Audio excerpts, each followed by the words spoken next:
I am recording, just so you know. All right, so we know how to find the mean, add them all up, divide by how many you have. Median is your middle number. Now what happens if you had two middle numbers? You didn't have one actual middle number. What do you do? Summer? Good, add them together and divide by 2. The mode is the most often number. So in this one you can see they have 2 modes. You can have more than one mode. You can also have no mode, that's possible. If we were to add, let's say there was another 2 in this data set, would I still have 2 modes? No. 2 would then be the most often, which would then be the only mode. Range, of course, love to confuse you guys. Range is your Y values when you're talking about domain and range. Range for data is largest minus smallest. And then our box and whisker plot. This is what I want to focus on because you learned this in Algebra 1, but it's been a while, right? So again, min, max, biggest number, smallest number. The median is going to be the line in the middle of the box. To find the quartiles, which we're going to do below, you just find the median of the bottom half, which is then called your quartile 1. And then you'd find the median of the upper half, which is called your quartile 3. Now, this is called quartiles. These are called quartiles, I should say, because they're set in quarters. Okay, so the 25% of the data will fall between here and here. 25 will fall here. 25 will fall here. And 25 will fall here. They usually like to have a question on there with something about percent. So let me just associate numbers with these. Let's suppose these are test scores. 70, 75, 80, 85, 99.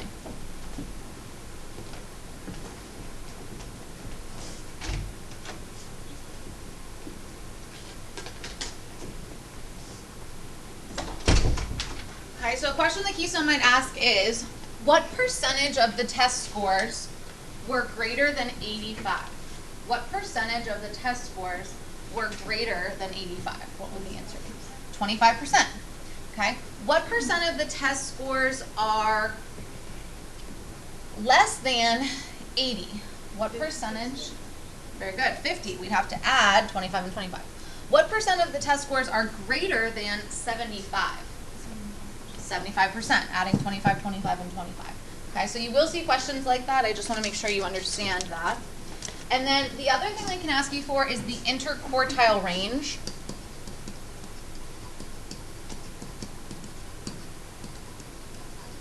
Okay, the interquartile range is like your range, largest minus smallest, but it's of the quartiles. So you just take the big quartile, quartile 3, and you subtract the smaller quartile, quartile 1. And so that's going to tell you basically where the middle 50% of your data falls and how far apart those values are. Okay, so are they really close together or are they separated by a lot? So below they ask us to find the mean, median, mode, and range. Okay, so the mean, we would add up all of our numbers. I'll tell you what we get because we're kind of short on time. Get 600. We count up how many numbers there are. We divide by the total number of terms, and then we put that into our calculator. We would get 85, and we'll just round that to the nearest 10th. What do I need to do to find the median? Good. Put them in least to greatest before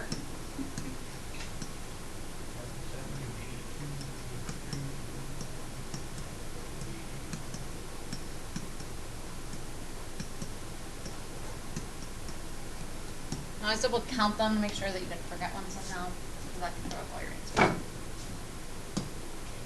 Okay, so find your median by crossing off your largest and smallest values. Try to do so lightly because we are going to use this also for the quartiles. Okay, so my middle number is 85. So this is quartile 2 or my median.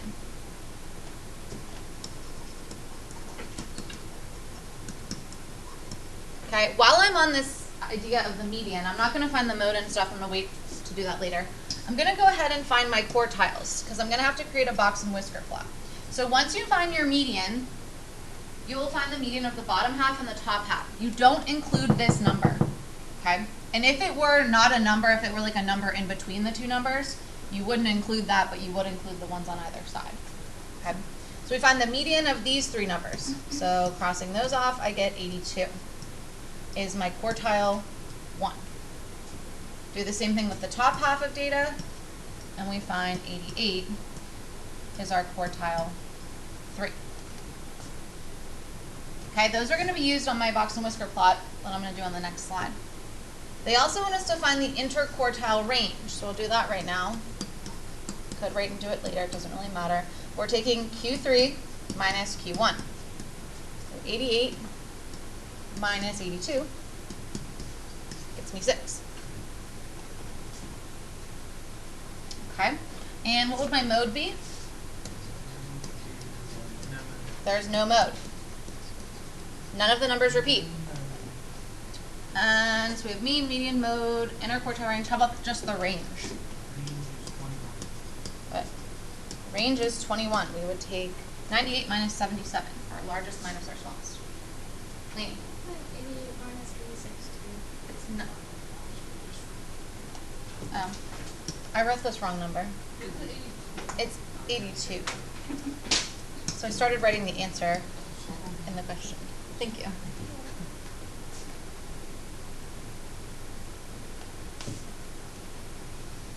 All right, now they want us to do our box and whisker plot, so you guys will have this on the next page. You're going to go to your smallest value, which is 77. You're going to put a line. You're going to go to what we found to be quartile 1, which was 82. Put a line. Go to your median, which was 85. Draw a line. Go to your quartile 3, which we found to be 88. Draw a line. And then your max number, which was 98. And draw a line. Okay. Now, the middle 3 lines are going to form your box. So you just have to form a little rectangle here. And then connect the min and max to that box with your whiskers.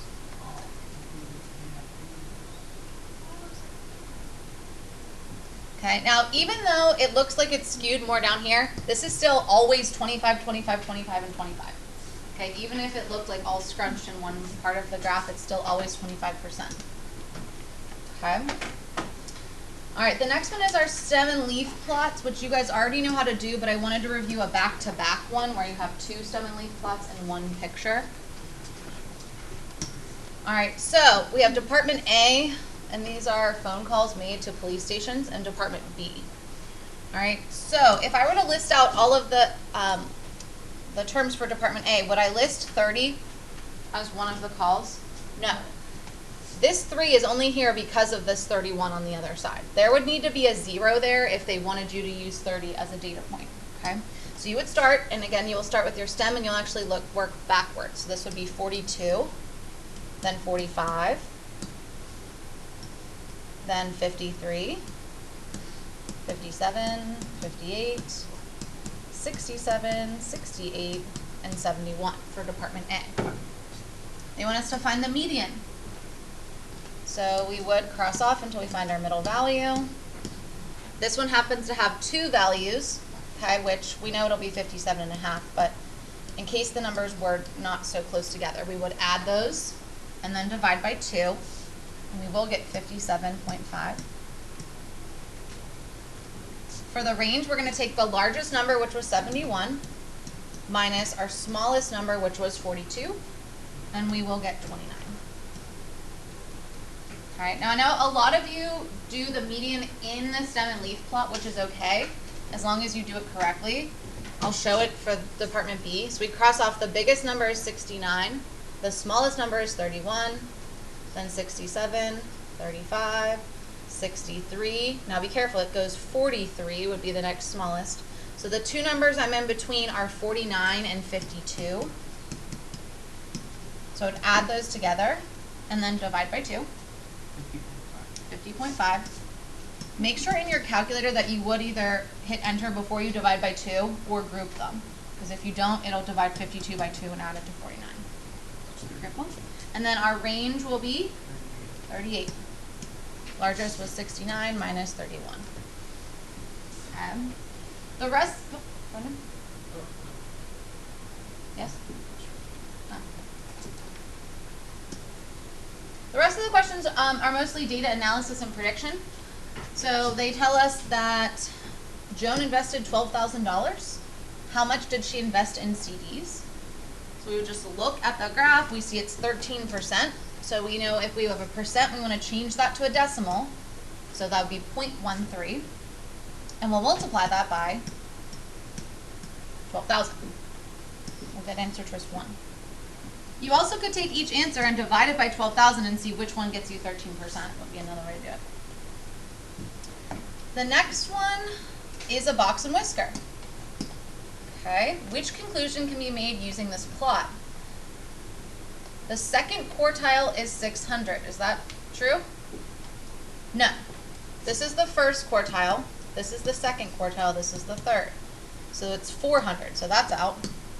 The mean of the attendance is 400. Is that true? The mean. No. This is the median. Okay? So that part makes it a no. The range of the attendance is from 300 to 600. Is that true? Not the range. The interquartile range would be, okay, we would subtract those, but the actual range would be that, so no. So it must be 4, but let's double check. 25% of the attendance is between 300 and 400, and that is correct. But you don't, no, I asked you what can you make out from. Say again? Never mind. All right, the next one has a double bar graph. Okay, so Amy surveyed 25 males and 25 females to see how many of them went to the library during the summer. And see, most people don't. Amy then uses her graph to estimate information about a population of 400 males and 600 females. So it's just like if I surveyed you guys and then I used that data to predict about all my students instead of surveying all of my students. Based on the results of Amy's survey, which estimate is most likely to be the number of people in this population of 1,000 who visited the library 0 times? So we're really just focusing on the 0 column. Okay. Now, normally you could combine females and males because she sampled the same amount. But if you notice, what we're using to predict, they have different numbers. So we do have to do these separately. We'll do males and females, and then we'll add them together. So essentially, we're going to take the probability of a male not visiting the library. So there were 14 males out of 25 total males that never visited the library. Okay? We're going to use this probability to predict how many of the 400. So we're going to multiply this by 400. Okay, so in the calculator, we would have 14 divided by 25. Bless you. Which gets you approximately 56%. Leave it as a decimal and multiply it by 400. And we'll get 224. Do the same thing with females. Females had 17 out of 25 that never went to the library. And we're using this to predict how many of the 600 females didn't go to the library. So we'll multiply those to get 408. Last but not least, we will add those together to get the total number of students out of 1,000, and that's 632.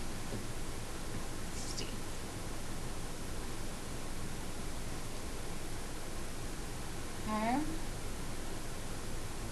The next one is actually the hardest one on here.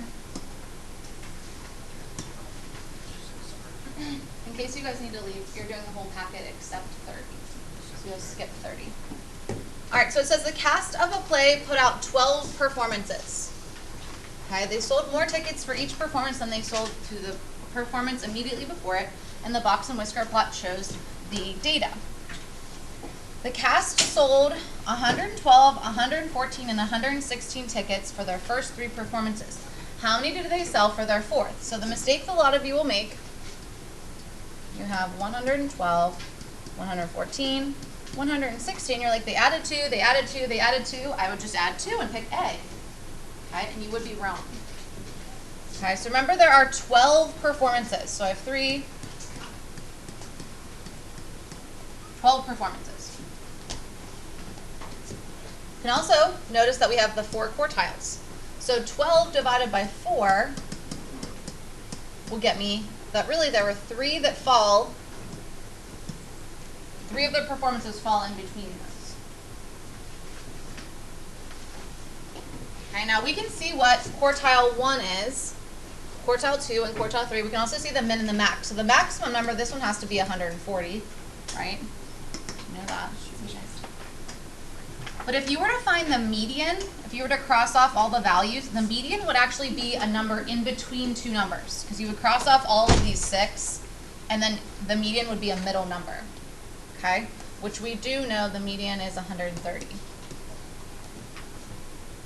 Now when you find the median of the bottom, you would cross off, cross off, cross off. That also happens to be in between two values. And you can see that that value up here is 118.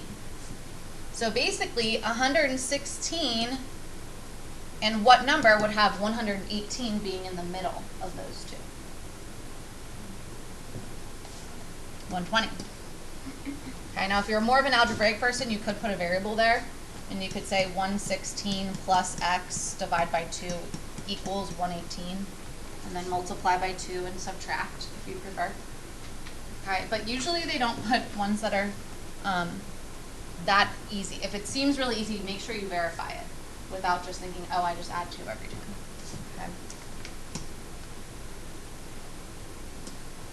And then our last set is probability. So we kind of went over this with our Keystone packet. The probability of a single event is just favorable over total. Compound is when you have 2 events. You'll multiply the probabilities together. Remember, if the events are dependent, so the dependent is usually when there is without replacement. You have to modify your second probability to not include putting that marble back in or putting that cookie back in. It'll be 1 less in your denominator. So we have 2 questions. We might get through one of them. So Eric's mother wants to help him with his math homework. She puts 24 cookies in a jar.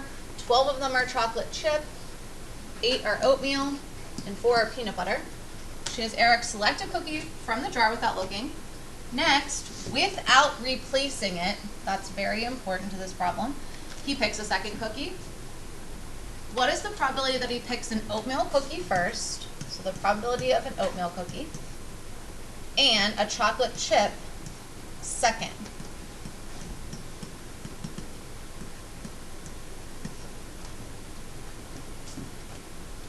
Okay, so the probability that he picks an oatmeal cookie would be what?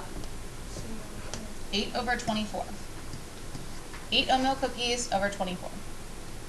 What would the probability that we pick a chocolate chip cookie second if we don't replace the first one? Brett? 12 over 23.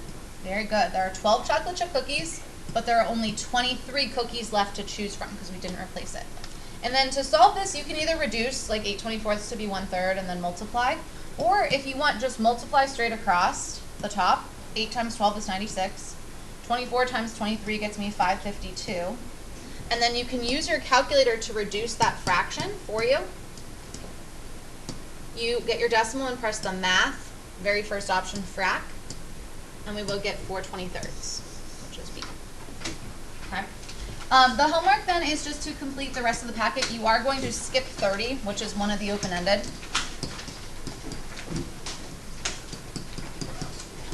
I wasn't a big fan of one part of it, so I just eliminated the whole thing. And then we will go over those tomorrow.